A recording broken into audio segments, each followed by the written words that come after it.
ને હું ખેતરમાં કરે તે હજુ આયા નહીં.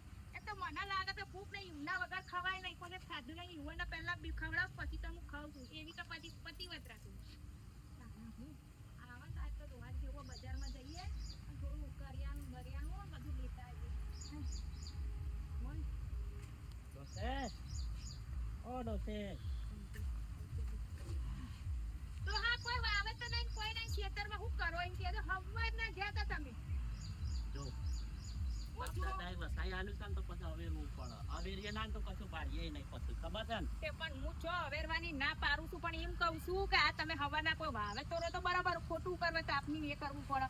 ત્યાં ઘેર આવીને વહેલું ખાઈને શાંતિથી આરામ કરતા હોય તો હું એમ કહું છું. મોડા આરામ કરો ને પછી આરામ કરો. અને આ ફેર હું વિચારું છું વાવેતરનું. વાવેતરમાં તો જો ટીંડા વાઈએ કપા અને ગાર વાઈ દઈએ. આ ચોમાસું તો બાપા સારું કરજો. આ ખેતરમાં પાણી, આપણા ખેતરમાં પાણી ભરાયું છે. આપણે ભરવાનો જ પેલા નેસાડામાં પણ કબાડીમાં તો ઈંડા વાવશું પછી એટલે વધુ નહીં આવ ચાલશે. બાદરમાં વાવશું તોય તો વધો નહીં, કારણ કે હવે ઘાસ ને બાસ બધું ઉગી નહીં નીકળું, પાછું ઈવન પાછું ખેડવી એડવી કરવું પડશે પાછું. એ તો એટલે તો પાવડું લઈને જવું પડે છે. અને પેલા સરપંચ ના જેવું થાય, સરપંચ ના તમે જોયું છે આ આટલું કાહલું થયું છે. આટલું થયું છે ને. તાણું એ વાત સાચી. ત્યાં ખાવું છે હવે. હેલો તમારી રાહ જોઈને બેઠી હું તો ખાવા શું માટે. બનાવી ખાવાનું તે ખાવાનું તો રોટલા ને કંકોડા બનાયા છે. કંકોડા ને તમારે ભાવ છે એટલે જ બનાવ્યા. વેણી લાવી હું પેલા મંચીમાં ખેતરમાં મેં લાયા હતા, તે મેં લાવી 4-5 આપણે તો ભણવા 4-5.